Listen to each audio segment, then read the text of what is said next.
Docteur Isabelle Dubois exerçait depuis 20 ans auprès d'enfants atteints de TDAH. 20 longues années, des centaines de cas, des milliers d'heures de thérapie. Elle avait tout vu. Des enfants incapables de rester en place une seule seconde. Des enfants qui détruisaient tout sur leur passage. Des enfants que leurs propres parents avaient abandonnés. Elle avait mis au point des techniques, des protocoles, des méthodes scientifiquement prouvées. Elle était la meilleure dans son domaine. Elle le savait. Ses collègues le savaient. Les familles qui la sollicitaient désespérément le savaient aussi. Mais ce jour-là, ce jour d'octobre, Docteur Isabelle fut confrontée à quelque chose qui la laissa sans voix. Quelque chose qui défiait tout ce qu'elle croyait savoir. Quelque chose qui allait changer sa façon d'appréhender sa profession à jamais. Elle se trouvait devant la maison de Monsieur Antoine Lemaire, venu pour une nouvelle évaluation de Lucas, l'enfant de 10 ans que tous avaient déclaré ingérable, l'enfant que 5 spécialistes avaient tenté de soigner sans succès, l'enfant que 3 écoles avaient renvoyé. Lucas, l'unique petit-fils de Monsieur Antoine Lemaire, le fils de son fils disparu. Car c'était là la tragédie derrière la tragédie. Le père de Lucas était décédé dans un accident de voiture. Il y a 3 ans. Lucas avait 7 ans à l'époque. Il était déjà atteint de TDAH avant l'accident. Mais après, tout avait empiré. L'enfant déjà difficile était devenu impossible. Le deuil s'était mêlé au trouble. La rage à l'hyperactivité, la douleur à l'impulsivité. Personne ne savait comment le gérer, ni sa mère, qui était partie vivre dans une autre ville parce qu'elle n'en pouvait plus, ni sa grand-mère, décédée 1 an après l'accident. De tristesse, disaient certains. D'un cancer, disaient les médecins. Il ne restait que Monsieur Antoine, un homme de 68 ans, veuf, avec un petit-fils que le monde entier disait brisé. Monsieur Antoine avait consacré sa vie à bâtir un empire, une chaîne de quincaillerie, la plus grande de la région. Il était parti de rien, un petit local, un grand rêve, et du travail, beaucoup de travail. Il avait réussi tout ce qu'il avait entrepris dans les affaires, mais il ne pouvait pas aider son petit-fils. Il ne savait pas comment faire. L'argent ne servait à rien dans ce cas. Et c'était la seule chose qu'il avait, de l'argent. Beaucoup d'argent. Alors, il avait dépensé.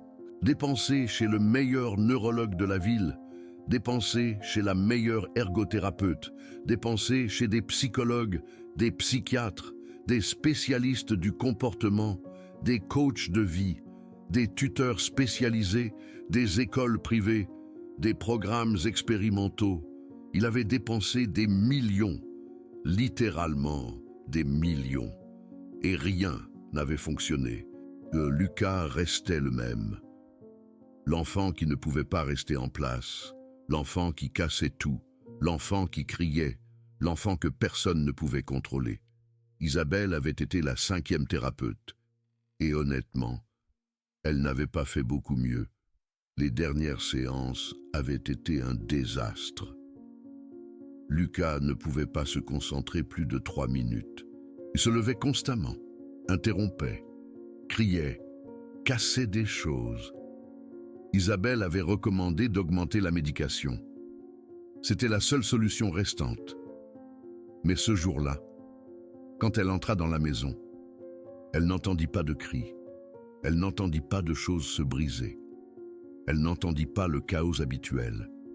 Elle entendit le silence, un silence étrange, inquiétant. Elle se dirigea vers le bureau où elle faisait habituellement les séances. Et ce qu'elle vit la paralysa. Lucas était assis, sans bouger, sans sauter, sans courir. Assis sur une chaise devant une table, faisant ses devoirs, des exercices de mathématiques. Un crayon à la main, un cahier ouvert, les yeux fixés sur les chiffres, concentré. À côté de lui, se tenait une femme. Une femme en uniforme d'aide ménagère. Tablier blanc, robe bleue, gants jaunes pendant à la poche. Ce n'était pas une thérapeute. Ce n'était pas une enseignante spécialisée. C'était Fatima, l'employée de maison. Et elle était assise près de Lucas, tranquille, sans se presser. Un minuteur de cuisine rouge posé sur la table, chronométrant le temps. Isabelle resta plantée sur le seuil de la porte, incapable de bouger, incapable de parler, observant. Lucas leva les yeux de son cahier. « J'ai fini cet exercice, dit-il. » L'employé sourit. « Très bien, Lucas. Combien d'étoiles as-tu gagné aujourd'hui ?» Lucas jeta un coup d'œil à un petit carnet à côté de lui. Compta avec son doigt. « 7 étoiles, dit-il fièrement. L'employé acquiesça. « 7 étoiles. C'est excellent. Si tu arrives à 10, tu pourras jouer 20 minutes avant le dîner. » Lucas sourit, un sourire sincère. Un sourire qu'Isabelle n'avait jamais vu sur ce visage. « Je vais en avoir 10, dit Lucas, et il se remit à se concentrer sur l'exercice suivant. Isabelle sentit ses jambes flageoler. Ce n'était pas possible. Ce ne pouvait pas être le même enfant. Le même enfant qui avait renversé son bureau il y a 3 semaines. Le même enfant qui avait crié pendant 40 minutes sans s'arrêter. Le même enfant qu'elle avait qualifié de l'un des cas les plus sévères qu'elle ait jamais vus. Monsieur Antoine apparut derrière elle. « Docteur Dubois, dit-il, nous ne vous attendions pas si tôt. » Isabelle ne pouvait pas détacher son regard de Lucas. « Comment est-ce possible ?» Monsieur Antoine soupira. « Je ne sais pas, docteur. Moi non plus, je ne comprends pas. Mais ça dure depuis 2 mois. » « 2 mois ?» demanda Isabelle. « 2 mois, confirma Monsieur Antoine. Depuis que Fatima a commencé à travailler ici. Fatima, c'était le nom de l'employée. Une femme de 42 ans, cheveux noirs relevés en chignon, mains abîmées par le travail, yeux qui en avaient beaucoup vu. Monsieur Antoine l'avait embauchée il y a 2 mois, non pas pour s'occuper de Lucas, seulement pour faire le ménage, cuisiner, entretenir la maison. La précédente aide-soignante avait démissionné, la 4e en 1 an. Personne ne voulait travailler avec Lucas. C'était trop difficile, trop chaotique, trop épuisant. Fatima était arrivée sur recommandation, une cousine qui travaillait dans une autre maison du quartier. « Ils cherchent une employée » avait-elle dit. « Ils paient bien. Mais il y a un enfant difficile. » Fatima n'avait pas posé plus de questions.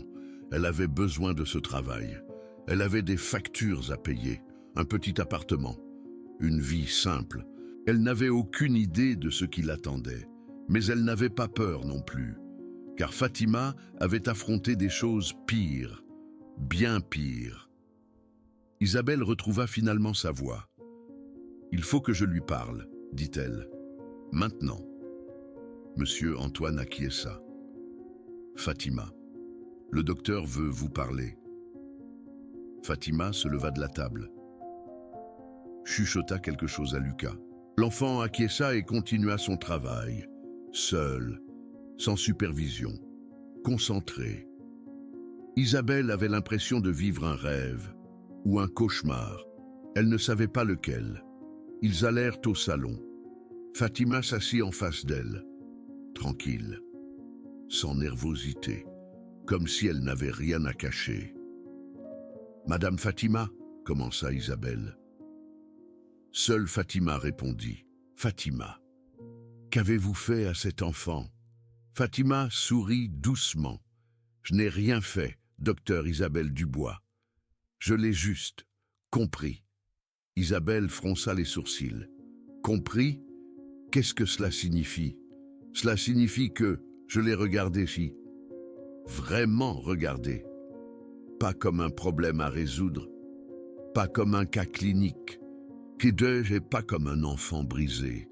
Je l'ai regardé comme ce qu'il est, un enfant brillant, Un enfant qui ressent tout, plus intensément que les autres. Un enfant qui ne peut pas rester tranquille, parce que son cerveau ne s'arrête jamais. Isabelle croisa les bras. Ça, on le sait déjà. C'est pour ça qu'il a un TDAH. Mais le TDAH ne se guérit pas en le comprenant. Il faut des techniques, de la thérapie, des médicaments. Fatima acquiesça. Vous avez raison, docteur Isabelle Dubois. Il faut des techniques, mais les techniques sans amour ne sont que des outils froids. Et les enfants avec TDAH sentent quand on les traite comme un problème. Ils sentent quand les adultes sont frustrés. Ils sentent quand on les regarde avec déception. Isabelle ouvrit la bouche pour répondre, mais elle ne trouva pas les mots, parce qu'elle savait que Fatima avait raison. Elle avait été frustrée avec Lucas. Elle avait été déçue. Elle avait pensé à lui, comme à un cas difficile, un cas presque impossible, et Lucas l'avait senti. « Comment faites-vous » demanda Isabelle. « Quelle technique utilisez-vous » Fatima désigna le studio, le minuteur rouge. « Je l'utilise pour lui donner une structure. Les enfants avec TDAH ont besoin de savoir combien de temps ils doivent se concentrer. 30 minutes de travail, 10 minutes de repos. Après, je répète, Isabelle acquiesça. Ça, je le savais déjà. C'était une technique de base. Et les étoiles, continua Fatima, des récompenses immédiates. Les enfants avec TDAH ne peuvent pas attendre. Des récompenses à long terme. Ils ont besoin de voir le progrès. Maintenant, chaque problème complété est une étoile. 10 étoiles, c'est 20 minutes de jeu. Isabelle acquiesça de nouveau. Ça aussi, je le savais. C'était aussi une technique de base. Mais alors, pourquoi ça n'avait pas fonctionné quand elle le faisait? Pourquoi Lucas détruisait tout pendant ses séances? Quand elle utilisait les mêmes techniques, Fatima sembla lire dans ses pensées. La différence, ce ne sont pas les techniques, docteur Isabelle Dubois. La différence, c'est qui les applique et comment on les applique. Isabelle fronça les sourcils. Je ne comprends pas. Fatima se pencha en avant. Quand vous utilisiez le minuteur, Lucas savait que vous attendiez, qu'il échoue. Quand vous lui donniez des étoiles, Lucas sentait que c'était un prix de consolation, parce que vous ne croyiez pas qu'il pouvait vraiment s'améliorer. Vous faisiez juste appliquer un protocole. Et les enfants sentent ça, spécialement les enfants avec TDAH. Ils ont des antennes très sensibles. Ils perçoivent tout. La frustration, la déception, le manque de foi. Isabelle sentit la chaleur monter à ses joues, parce que c'était vrai. Tout ce que Fatima disait était vrai. Mais il y a autre chose, dit Fatima. Quelque chose qui n'est dans aucun livre. Quoi donc? Demanda Isabelle. Croire en lui. Vraiment croire en lui. Pas faire semblant de croire. Pas lui dire qu'il peut le faire, en pensant qu'il ne le peut pas. Vraiment. Dans mon cœur. Croire que Lucas n'est pas brisé, qu'il n'est pas un problème, qu'il est un enfant extraordinaire, qui a juste besoin que quelqu'un lui apprenne à gérer son énergie. Et Isabelle sentit quelque chose dans sa poitrine, quelque chose d'inconfortable, parce qu'elle n'avait pas cru en Lucas. Elle avait cru que c'était un cas perdu, et les enfants sentent ça. Ils le sentent toujours. Comment en savez-vous autant sur le TDAH? Demanda Isabelle. Fatima baissa les yeux. Pour la première fois, elle sembla vulnérable. Mon fils a un TDAH, dit-elle. Il s'appelle Antoine. Il a 24 ans maintenant. Isabelle la regarda, surprise. Votre fils? Fatima acquiesça. Laissez-moi vous raconter son histoire. Antoine est né en 1999. J'avais 18 ans. J'étais mère célibataire. Le père est parti. Quand il a su que j'étais enceinte, on ne l'a jamais revu. Depuis bébé, Antoine était différent.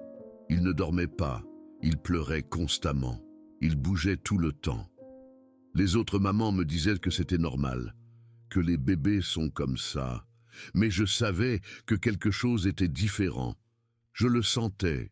Quand il a commencé à marcher, c'était pire. Il ne pouvait pas rester tranquille, une seconde. Il cassait tout. Il grimpait partout. C'était comme avoir un petit tremblement de terre, à la maison. À 4 ans, on l'a emmené se faire évaluer. Le diagnostic a été TDAH sévère, avec hyperactivité extrême, déficit d'attention profond, impulsivité marquée. Le docteur m'a regardé avec pitié. « Madame, m'a-t-il dit, votre fils va avoir besoin de soins spéciaux toute sa vie. Il ne pourra probablement jamais aller dans une école normale. Il ne pourra probablement jamais travailler. Vous devez vous préparer. » J'avais 22 ans, j'étais seul. Je gagnais le salaire minimum en nettoyant des bureaux. Et on me disait que mon fils était brisé, qu'il n'y avait rien à faire, que je devais me préparer à m'occuper de lui toute ma vie. Fatima fit une pause. Ses yeux s'embuèrent. Mais je ne l'ai pas accepté. Je ne pouvais pas l'accepter. Pas parce que je ne croyais pas aux médecins, mais parce que je regardais mon fils. Et je ne voyais pas quelqu'un de brisé. Je voyais quelqu'un plein d'énergie, plein d'idées, plein de vie. Seulement, le monde ne savait pas comment le gérer. Alors, j'ai décidé d'apprendre. J'ai lu tout ce que j'ai trouvé sur le TDAH, des livres, des revues, des articles. J'ai parlé à d'autres parents. J'ai cherché des groupes de soutien. J'ai expérimenté avec des techniques. Certaines fonctionnaient, d'autres pas, mais je n'ai jamais abandonné. Quand Antoine était petit, c'était comme Lucas, pire encore. Il a été renvoyé de 4 écoles. 4. La première, à 6 ans, pour avoir cassé les fenêtres de la salle de classe. La deuxième, à 7 ans, pour s'être battu avec d'autres enfants. La troisième, à 9 ans, pour ne pas pouvoir rester assis en classe. La quatrième, à 11 ans, pour interrompre constamment. Les médecins disaient qu'il ne pourrait jamais faire d'études supérieures, qu'il ne pourrait jamais garder un emploi, qu'il aurait besoin de soins toute sa vie. Fatima sourit. Les médecins se sont trompés. « Et que s'est-il passé ?» demanda Isabelle. Fatima sourit plus largement. Un sourire plein de fierté, de satisfaction, de triomphe. Il s'est passé que je n'ai jamais cessé de croire. Jamais. Chaque fois qu'Antoine échouait, je lui disais « C'est pas grave, mon chéri. Demain, on réessaie. » Chaque fois qu'il cassait quelque chose, je lui disais « On va réparer ça ensemble. » Chaque fois qu'il était renvoyé, je lui disais « On trouvera une autre école, une qui te comprenne. » Et on l'a trouvée, une petite école, avec des enseignants patients. Qui comprenait qu'Antoine n'était pas mauvais, seulement différent. Antoine a commencé à s'améliorer, pas du jour au lendemain, petit à petit, à pas. Il a appris à gérer son énergie, à focaliser son attention, à contrôler ses impulsions. Aujourd'hui, Antoine est ingénieur logiciel. Elle a obtenu son diplôme avec les honneurs à l'université. Elle était la meilleure de sa promotion. Elle travaille dans une entreprise de technologie, l'une des plus grandes du pays. Elle gagne plus d'argent que je n'en gagnerai de toute ma vie. Et elle est heureuse, c'est le plus important. Elle est heureuse. Docteur Isabelle Dubois sentit le sol se dérober sous ses pieds. Comment a-t-elle fait? Fatima la regarda droit dans les yeux, parce que je n'ai jamais cessé de croire en lui. Jamais.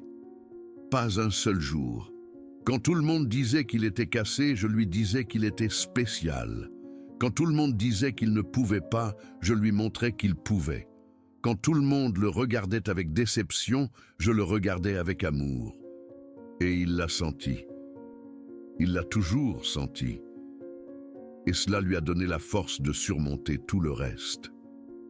Isabelle resta silencieuse, longtemps, à traiter l'information, à réfléchir, à remettre en question tout ce qu'elle croyait savoir. Elle avait 20 ans d'expérience, elle avait des diplômes, des certifications, des reconnaissances. Mais cette femme, cet employé de maison sans éducation formelle, avait réussi en 2 mois ce que 5 spécialistes n'avaient pas pu en 5 ans. Parce qu'elle savait quelque chose que les livres n'enseignaient pas. Elle savait que l'amour que l'on croit est plus puissant que n'importe quelle technique. « Je peux voir ?» demanda Isabelle. Son fils, des photos, quelque chose. Fatima sortit son téléphone, chercha dans la galerie, commença à montrer des photos, une par une. « Voici Lucas, à 5 ans, dit-elle. Un petit garçon, avec de grands yeux, avec un sourire malicieux, en train de détruire un jardin. Sur cette photo, il venait d'arracher toutes les fleurs de la voisine. Ça m'a coûté 1 semaine de travail pour les payer. » Elle passa à la photo suivante. Voici Lucas à 8 ans. Un garçon plus grand, avec les genoux écorchés, avec les vêtements sales, tenant un trophée. Il a gagné un concours de sciences. Il a fait un volcan qui a explosé pour de vrai. Il a explosé si fort qu'il a cassé une fenêtre. Mais il a gagné le concours. Isabelle ne pouvait pas s'empêcher de regarder. Voici Lucas, à 14 ans. Un adolescent, sérieux, avec des lunettes, avec un livre à la main. C'est l'année où il a découvert qu'il aimait programmer. Il restait des heures devant l'ordinateur, hyper focalisé. C'est le bon côté du TDAH. Quand quelque chose les intéresse vraiment, ils peuvent se concentrer plus que n'importe quelle personne normale. Elle passa à la suivante. Voici Lucas à 18 ans. Le jour de sa remise de diplôme du lycée, un jeune homme souriant, avec une toge et un mortier, avec un diplôme à la main. L'enfant dont on disait qu'il ne finirait jamais l'école, diplômé avec une moyenne de 14 sur 20. Isabelle sentait les larmes s'accumuler. Et finalement, Fatima montra la dernière photo. Un jeune homme, professionnel, en costume, souriant, avec un diplôme universitaire dans les mains. « Voici Lucas le jour de sa remise de diplôme de l'université », dit Fatima. Ingénieur en logiciel, magna cum laude, l'enfant dont on disait qu'il ne réussirait jamais, diplômé avec les honneurs, le meilleur de sa promotion. Isabelle regarda la photo, longtemps. Puis elle regarda vers le bureau où Lucas continuait à travailler. L'enfant qu'elle avait déclaré presque impossible, assis, concentré, faisant ses devoirs. Puis elle regarda de nouveau Fatima. « En 20 ans de carrière, dit Isabelle, j'ai vu des centaines de cas de TDAH. J'ai appliqué des dizaines de traitements. J'ai écrit des articles. J'ai donné des conférences. Mais jamais, jamais je n'avais vu une transformation comme celle-ci, sans médication, sans thérapie formelle, seulement avec amour, structure et foi. » Fatima sourit. « La foi déplace les montagnes, docteur. Je n'ai pas de diplôme, mais j'ai quelque chose qu'aucun diplôme ne peut donner. Je sais ce que c'est que d'aimer un enfant que le monde dit cassé, et je sais ce que c'est que de prouver que le monde avait tort. » Isabelle hocha la tête lentement. « Madame Fatima, pardon, Fatima, je veux vous demander quelque chose. » « De quoi avez-vous besoin, docteur ? Je veux documenter ce cas. Je veux le présenter au prochain congrès sur le TDAH. Pas comme un cas clinique, comme une leçon. Une leçon pour tous les professionnels qui ont oublié le plus important. » Fatima inclina la tête. « Et quel est le plus important, docteur ? Que derrière le diagnostic, il y a un enfant. et que cet enfant a besoin que quelqu'un croie en lui plus qu'il n'a besoin d'une thérapie. Monsieur Antoine Lemaire écoutait depuis la porte. Tout le temps, chaque mot. Il entra dans le salon avec les yeux humides, les mains tremblantes. « Docteur, dit-il d'une voix brisée, j'ai dépensé des millions en spécialistes. Littéralement des millions. Les meilleurs du pays, les meilleurs du monde. J'ai voyagé aux États-Unis, à la Mayo Clinic, à Boston, à New York. J'ai voyagé en Europe, en Suisse, en Allemagne. J'ai cherché les experts les plus reconnus, les chercheurs les plus célèbres, les thérapeutes les plus primés. J'ai cherché tout ce que l'argent pouvait acheter. J'ai payé des traitements expérimentaux, des programmes intensifs, des retraites spécialisées, des médicaments importés. Tout, absolument tout. Et rien n'a fonctionné. Rien. Mon petit-fils était toujours l'enfant que tout le monde appelait impossible. L'enfant que tout le monde regardait avec pitié. L'enfant que personne ne pouvait aider. Et la réponse était ici. Tout ce temps. Dans une femme qui est venue nettoyer ma maison. Une femme sans diplôme, sans certification, sans prix, seulement avec amour et avec foi. Monsieur Lemaire s'approcha de Fatima, s'agenouilla devant elle. Un millionnaire agenouillé devant son employé de maison. « Merci, dit-il. Merci d'avoir sauvé mon petit-fils. Merci d'avoir fait ce que personne d'autre n'a pu faire. Merci d'avoir cru en lui quand j'avais déjà cessé d'y croire. » Fatima lui prit les mains. « Monsieur le maire, Lucas n'avait pas besoin d'être sauvé. Il avait seulement besoin que quelqu'un le voie. Qu'on le voie vraiment, pas le TDAH. Lui, l'enfant brillant qui est derrière le diagnostic. » Monsieur le maire pleura. Pour la première fois depuis des années, depuis la mort de son fils, il n'avait pas pleuré. Il avait tenu bon. Il avait été fort. Il avait caché la douleur. Mais maintenant, il pleurait. Il pleurait sans honte. Il pleurait pour son fils qui n'était plus là. Il pleurait pour sa femme qui était morte de tristesse. Il pleurait pour toutes les années de frustration. Il pleurait pour toutes les fois où il avait pensé que Lucas n'avait aucun espoir. Et il pleurait de joie, parce que pour la première fois depuis longtemps, il sentait que les choses allaient bien se passer. Lucas apparut à la porte du salon, petit, avec de grands yeux, tenant son cahier d'étoiles.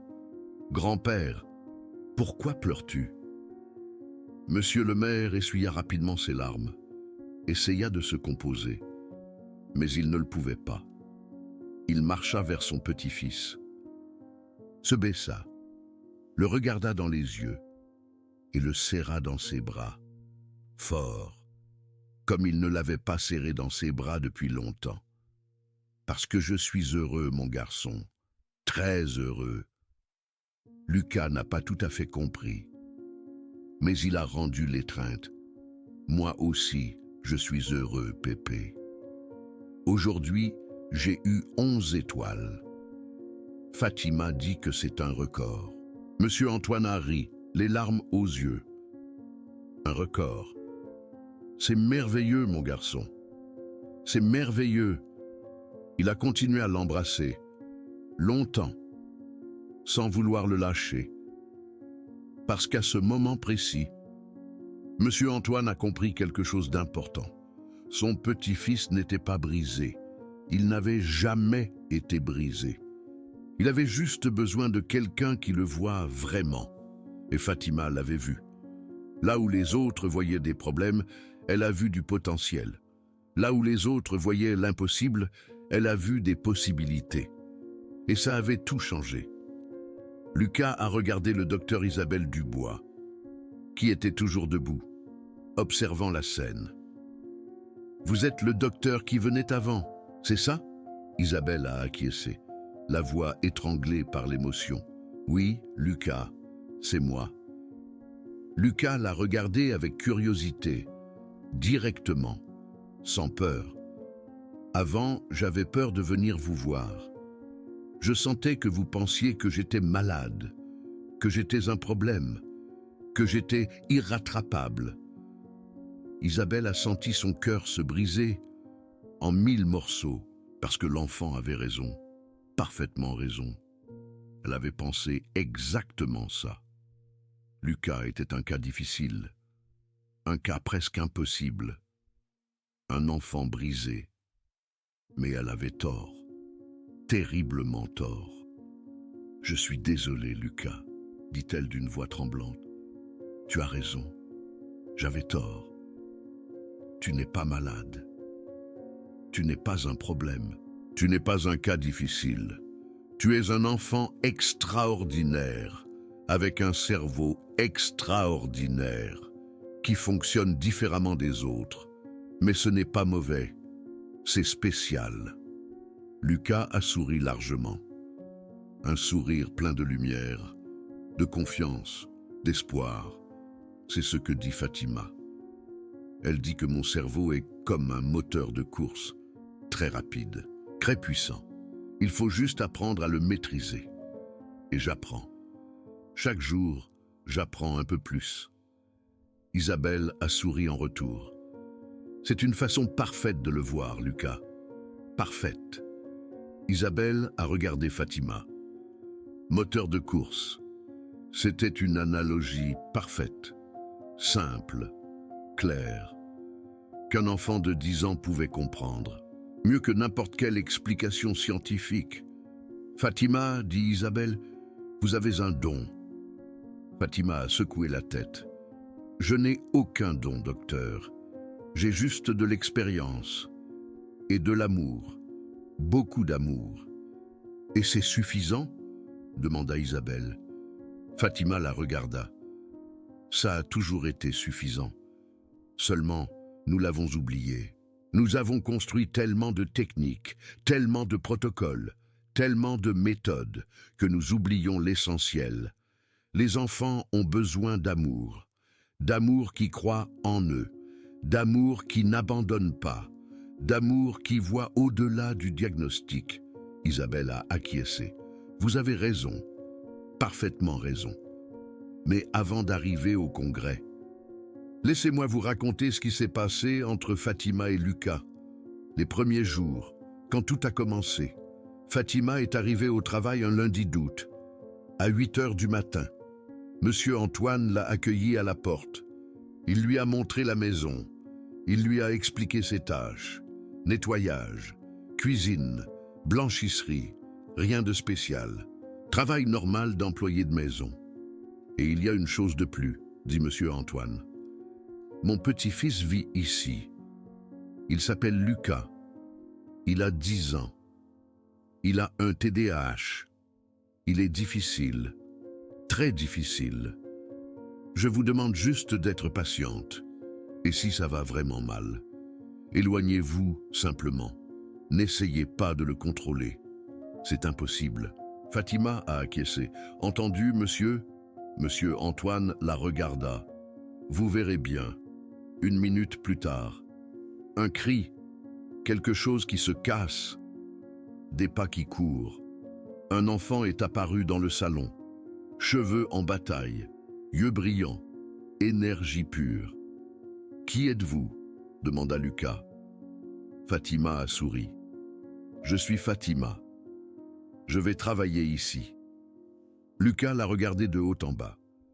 La dernière est partie en pleurant, dit-il. Combien de temps allez-vous durer ? Monsieur Antoine soupira.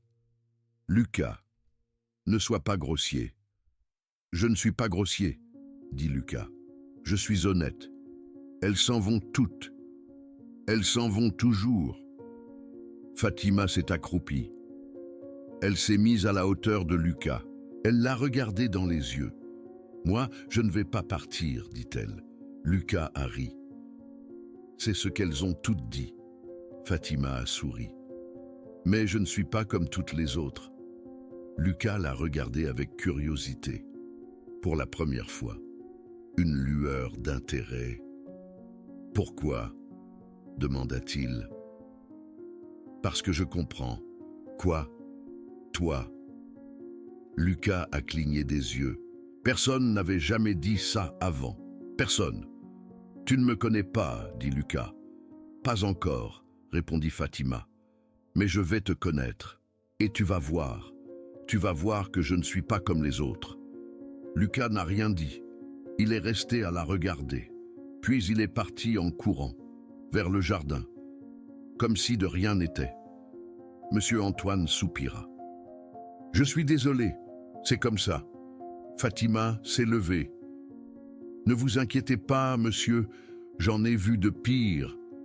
Et elle en avait vu, en effet. Les premiers jours ont été difficiles, très difficiles. Lucas a cassé 3 assiettes, renversé une lampe, crié pendant des heures, refusé de manger. N'importe quel employé serait parti, mais pas Fatima. Fatima observait, apprenait, identifiait les schémas. Remarquait que Lucas était pire après le déjeuner. Le sucre l'agitait. Remarquait qu'il se calmait quand il était dehors. L'air libre le tranquillisait. Remarquait qu'il était frustré quand il ne comprenait pas les instructions. Il avait besoin d'étapes claires et courtes. Fatima a commencé à faire de petits changements. Réduit le sucre dans les repas, l'emmenait au jardin chaque après-midi. Lui donnait des instructions simples, une par une. Lucas a commencé à changer. Pas beaucoup au début, mais assez pour le remarquer.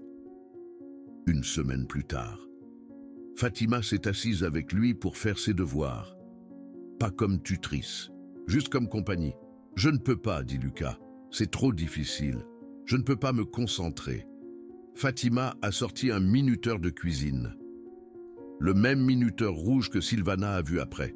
« Regarde, dit Fatima, on va faire un jeu.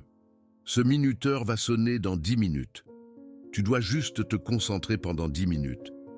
Après, tu te reposes. » Lucas l'a regardé avec méfiance. « Et si je n'y arrive pas, alors on essaie avec 5 minutes.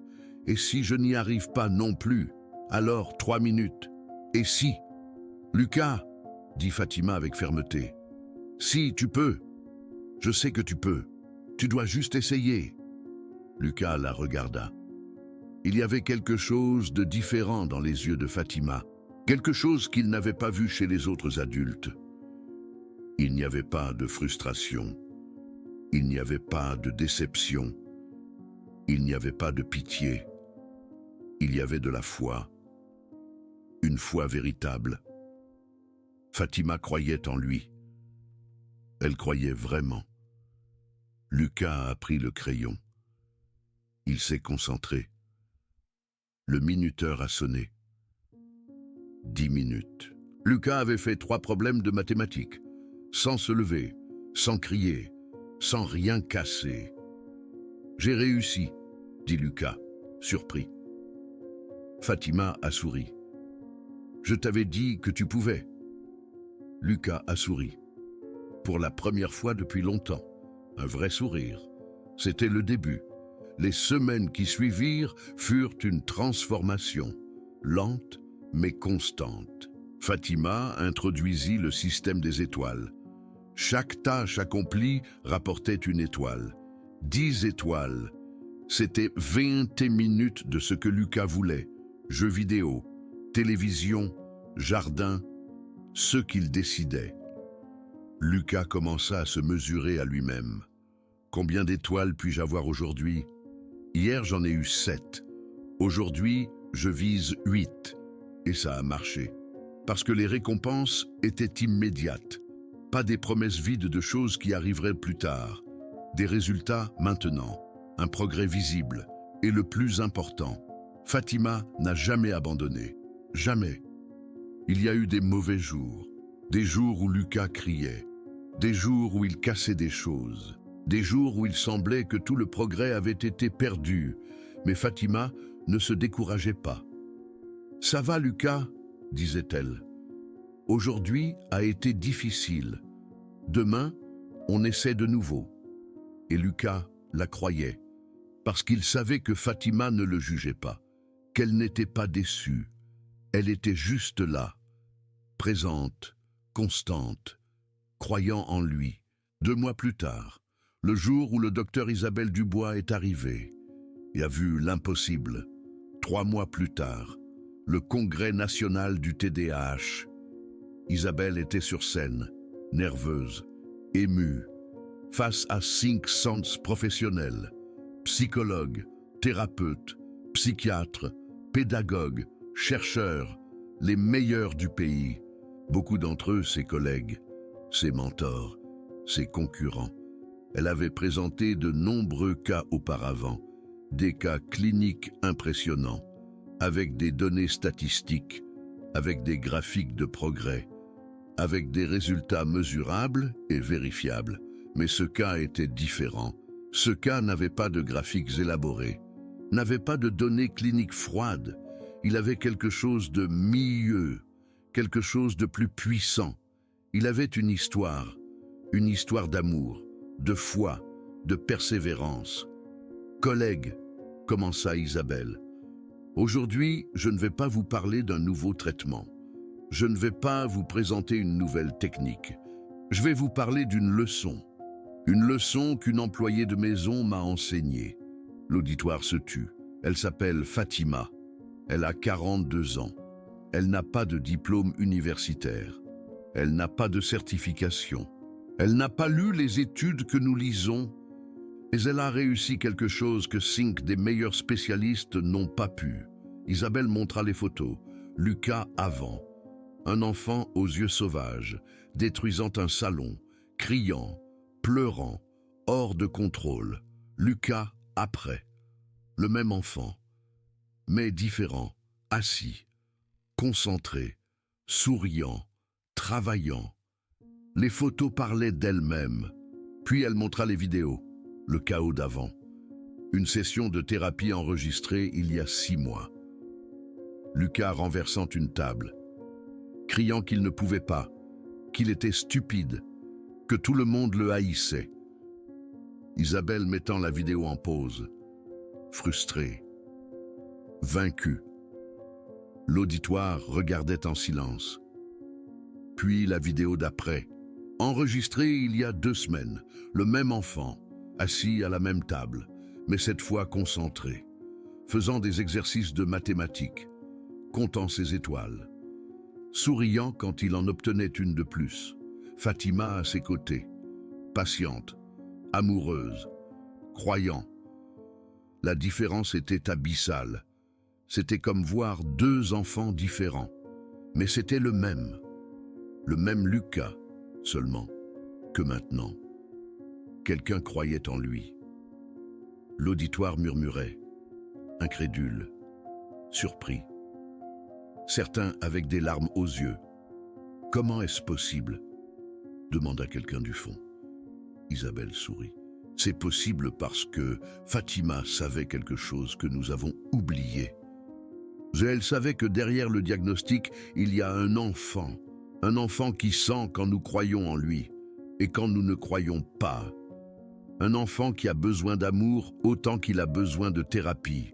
Peut-être plus. » Isabelle fit une pause. Son fils a un TDAH. Aujourd'hui, il est ingénieur. Il a obtenu son diplôme avec mention. D'être toute attente, parce qu'elle n'a jamais cessé de croire en lui. L'auditoire était complètement silencieux. Nous avons des titres, continua Isabelle. Nous avons des connaissances. Nous avons des techniques. Mais parfois, nous oublions le plus important. Nous oublions qu'un enfant n'est pas un cas. C'est une personne qui a besoin de sentir que quelqu'un croit en elle. Isabelle descendit de scène. Elle marcha vers l'endroit où Fatima était assise. Elle l'avait invitée personnellement. « Fatima, s'il vous plaît, montez sur scène. » Fatima se leva nerveusement. Elle n'avait jamais parlé devant autant de monde. Elle marcha lentement, monta sur scène. 500 professionnels la regardaient. « Je ne sais pas bien parler, » commença Fatima. « Je n'ai pas de mots élégants. J'ai juste mon histoire. Mon fils Sofiane est né différent. Dès son plus jeune âge, j'ai su que son cerveau fonctionnait autrement. Les médecins lui ont donné un nom, TDAH, comme si ça expliquait tout. Mais un nom n'explique pas un enfant. Un nom ne dit pas qui il est à l'intérieur. Fatima respira profondément. Sofiane était un tremblement de terre. Il cassait tout. Il ne pouvait pas rester tranquille. Les professeurs me disaient que c'était impossible. Les médecins me disaient qu'il ne serait jamais normal. Fatima sourit. Mais je ne voulais pas qu'il soit normal. Je voulais qu'il soit lui, le Sofiane que je voyais, celui qui avait des idées brillantes, celui qui pouvait se concentrer des heures sur quelque chose qu'il aimait, celui qui avait le cœur plus grand que je connaisse. Les larmes commencèrent à couler, pas seulement de Fatima, de beaucoup dans l'auditoire, et des professionnels avec des décennies d'expérience, pleurant, parce que les mots de Fatima touchaient quelque chose de profond, quelque chose que tous avaient oublié. Fatima continua. Quand Sofiane avait 7 ans, un médecin m'a dit quelque chose que je n'oublierai jamais. Il m'a dit, « Madame, vous devez accepter la réalité. Votre fils ne sera jamais normal. Il ne pourra jamais étudier comme les autres. Il ne pourra jamais travailler comme les autres. Acceptez-le. Et préparez-vous à vous occuper de lui toute votre vie. » Fatima fit une pause. Ce jour-là, j'ai pleuré toute la nuit. J'ai pensé que le médecin avait raison, que j'étais folle de croire que mon fils pouvait être autre chose. Mais le lendemain matin, Sofiane s'est réveillé. Il s'est approché de mon lit et m'a dit « Maman, pourquoi es-tu triste ?» Je lui ai dit que ce n'était rien, que j'étais fatigué. Et il m'a regardé avec ses grands yeux qu'il a et m'a dit « Ne t'inquiète pas, maman, je vais être quelqu'un d'important quand je serai grand. Tu verras. » Fatima pleura plus fort. L'auditoire était dans un silence complet. Mon fils de 7 ans, l'enfant que tous disaient être cassé, me consolait moi, me disait qu'il allait réussir des choses. Et à ce moment-là, j'ai décidé. J'ai décidé que j'allais le croire. J'allais croire en lui plus que je ne croyais aux médecins, plus que je ne croyais aux spécialistes, plus que je ne croyais aux pronostics. J'allais croire en mon fils, parce qu'il croyait en lui-même. Et moi, je ne pouvais pas être en reste. J'ai appris à parler sa langue, dit Fatima. Pas la langue des médecins, pas la langue des spécialistes, la langue de Lucas. J'ai appris qu'il avait besoin de structure, de règles claires, de consistance, de temps défini, savoir exactement ce qui allait se passer et quand. J'ai appris qu'il avait besoin de récompenses immédiates, pas de promesses de choses qui arriveraient plus tard. Des résultats maintenant, un progrès visible, des célébrations constantes pour chaque petit succès. J'ai appris qu'il avait besoin de mouvement, qu'on ne pouvait pas lui demander de rester immobile pendant des heures, que son corps avait besoin de bouger pour que son esprit puisse penser.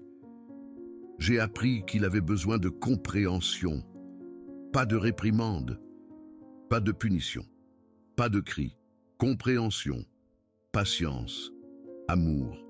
Mais surtout, il avait besoin que je croie en lui, pas en parole, vraiment, dans mon cœur, chaque jour, chaque heure, chaque minute, même si le monde disait qu'il ne pouvait pas.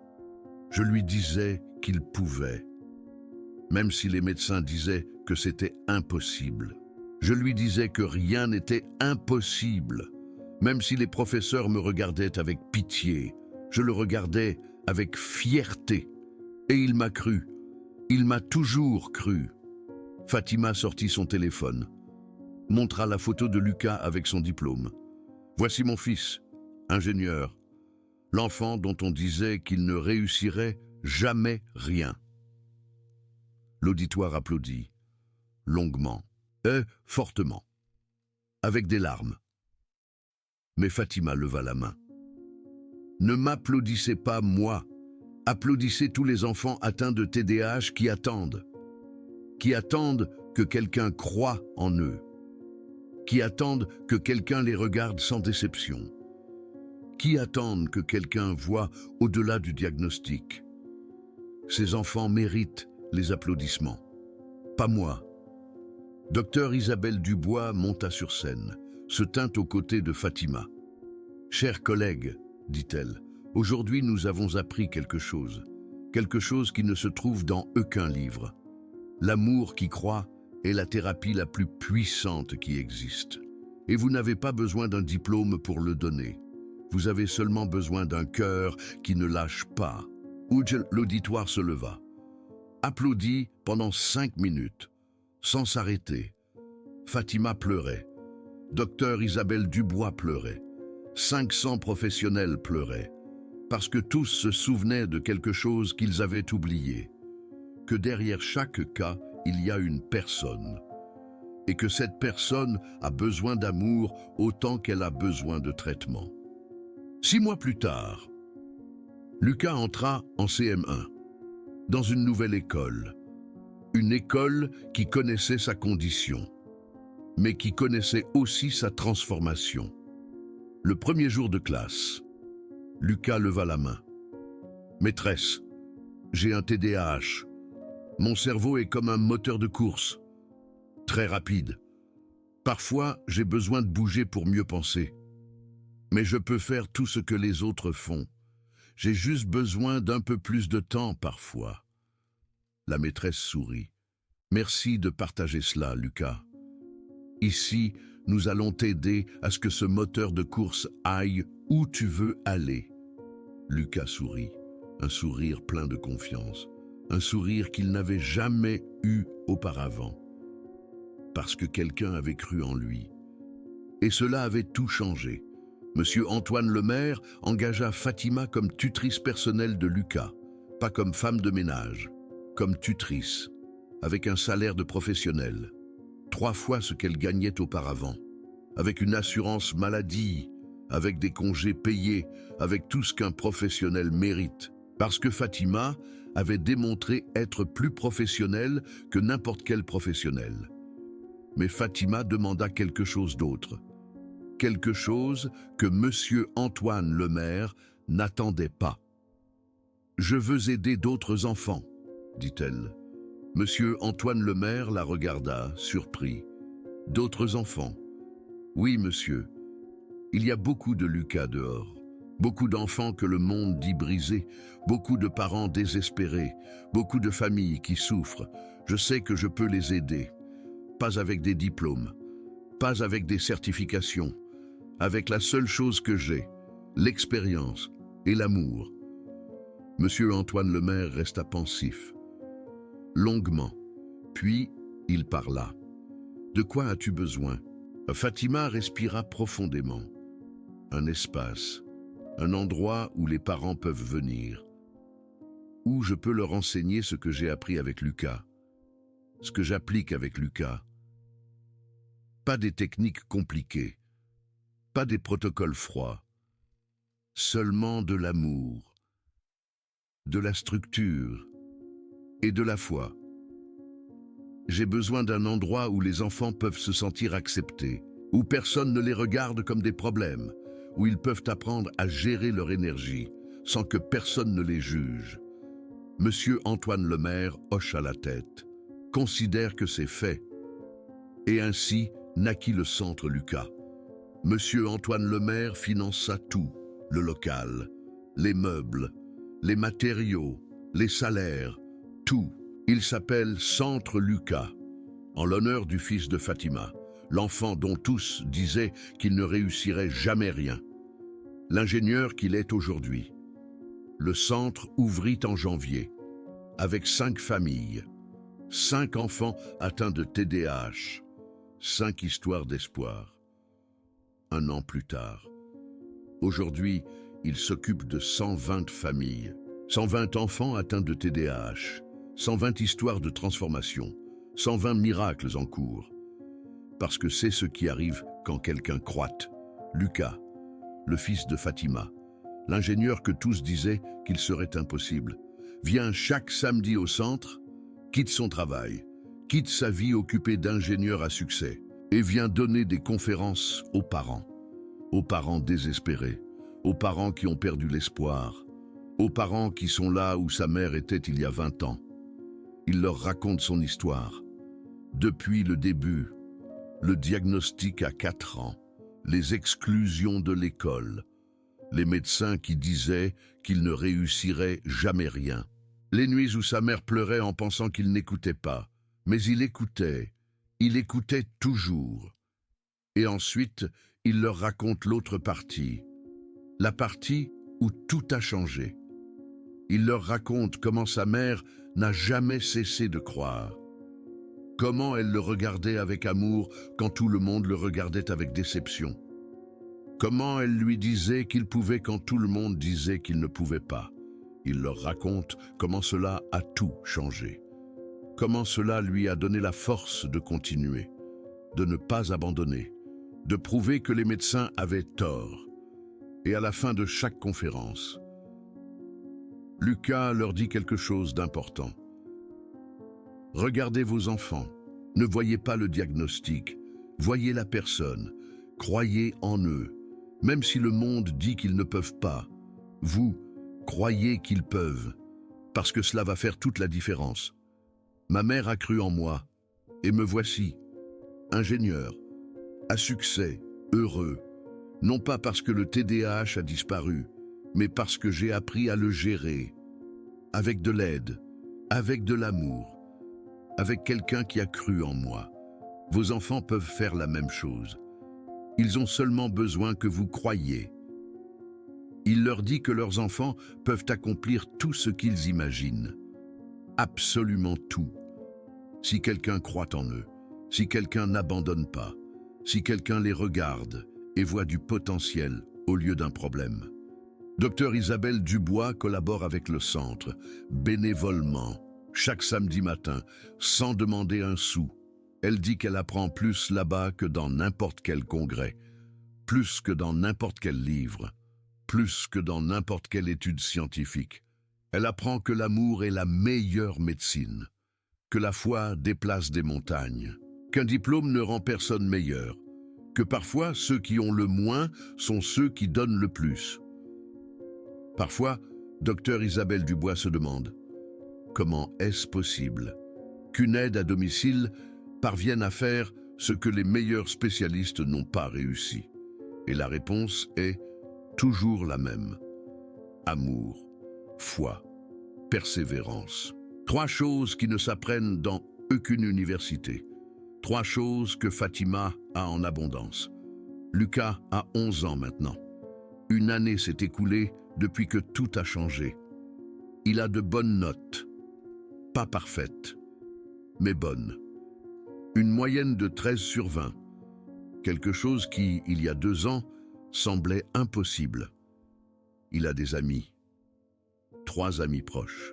Des enfants qui le comprennent, qui ne le jugent pas, qui jouent avec lui sans se soucier qu'il soit parfois trop. Il joue au foot. Il est gardien de but. Parce que là, il peut bouger, il peut sauter, il peut utiliser toute cette énergie qu'il a. Et il est bon. Très bon. L'entraîneur dit qu'il a des réflexes de chat, que c'est le meilleur gardien qu'il ait eu depuis des années, qu'il a un avenir dans le sport s'il le souhaite. Monsieur Antoine Lemaire va à tous les matchs. Il s'assoit dans les gradins. Il crie d'émotion quand Lucas arrête un tir. Il pleure de bonheur quand il gagne. C'est le grand-père le plus fier du monde. Et Fatima y va aussi, à chaque match, sans faute. Elle célèbre chaque arrêt, chaque but évité, chaque victoire, comme si c'était son propre fils. Parce que d'une certaine manière, Lucas est devenu ça, le 2e fils qu'elle n'a jamais eu. L'enfant qui lui a permis d'utiliser tout ce qu'elle a appris avec Andrés. La preuve que l'amour dans lequel elle croit peut changer des vies. Elle est heureuse, c'est le mot, le seul mot qui compte.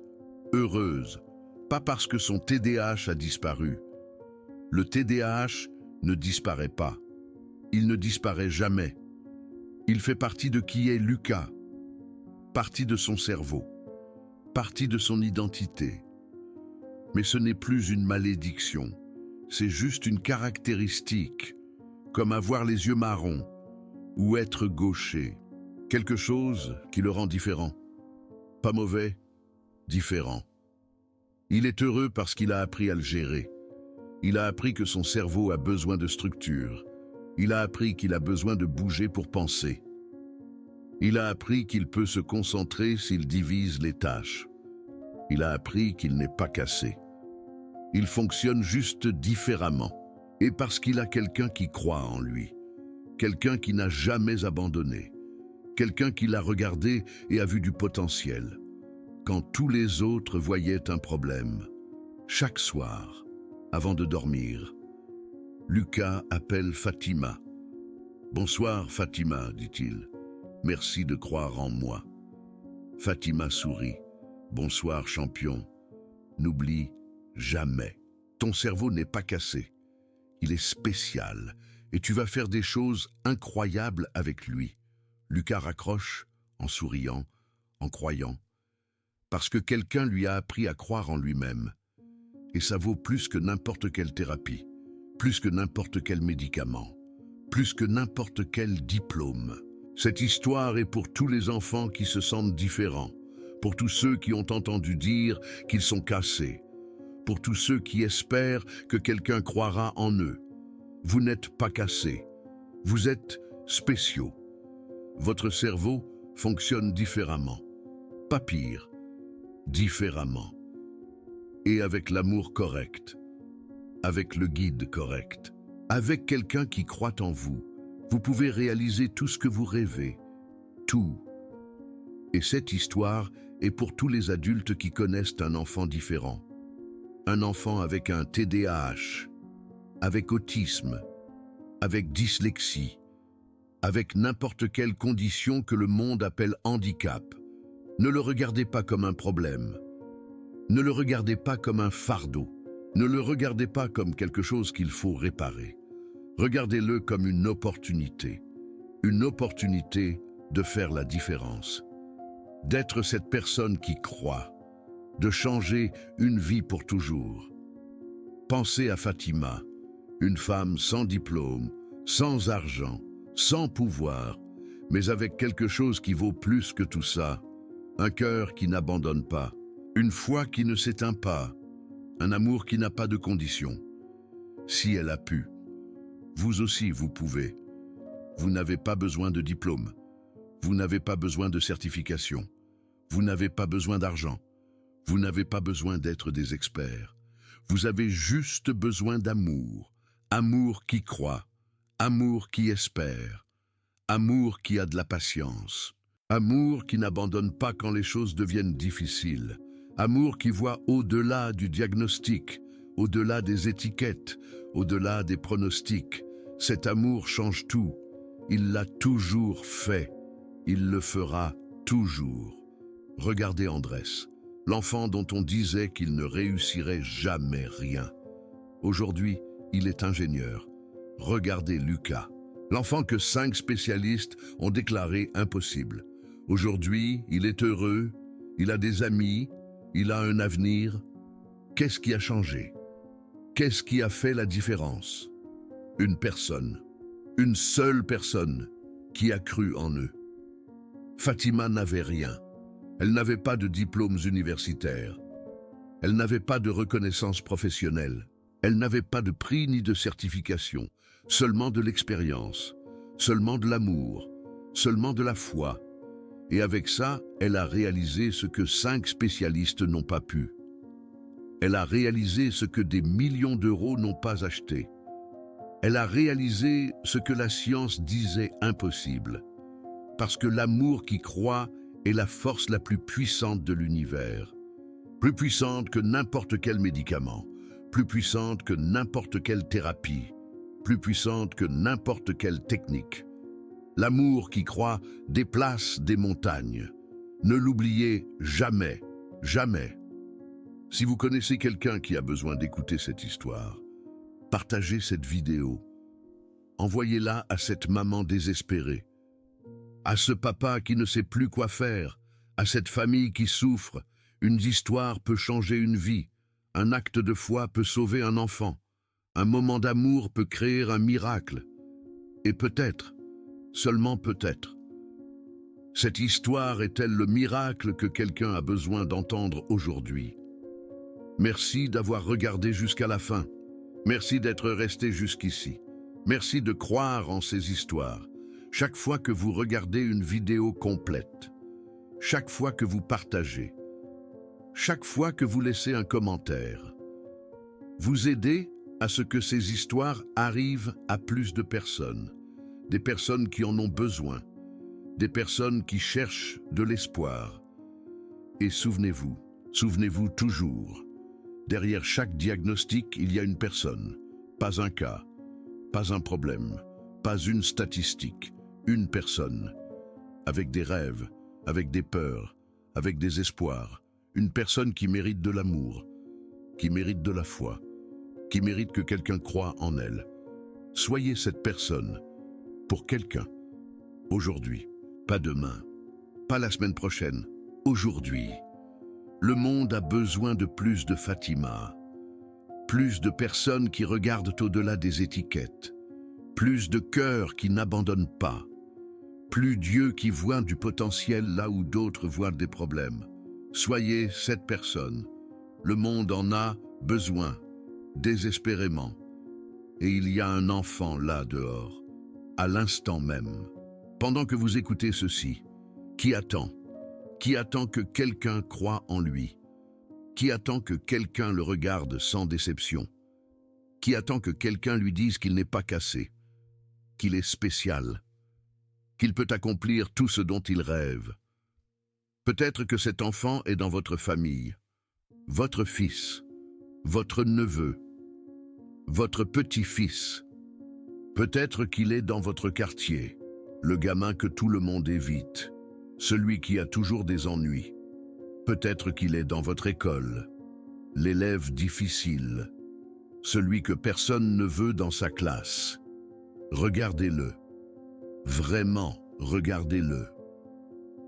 Pas le diagnostic, pas l'étiquette, pas le problème. Lui, la personne qui se cache derrière, et croyez en lui, croyez de tout votre cœur. Ça peut tout changer, tout, pour toujours. Parce qu'un enfant qui sait que quelqu'un croit en lui est un enfant qui peut déplacer des montagnes. André l'a fait. Lucas est en train de le faire. Et des milliers d'enfants peuvent le faire. Si quelqu'un croit en eux, soyez ce quelqu'un. Aujourd'hui et chaque jour à partir de maintenant. Le monde change un enfant à la fois, un acte de foi à la fois, un amour qui croît à la fois. Commencez aujourd'hui.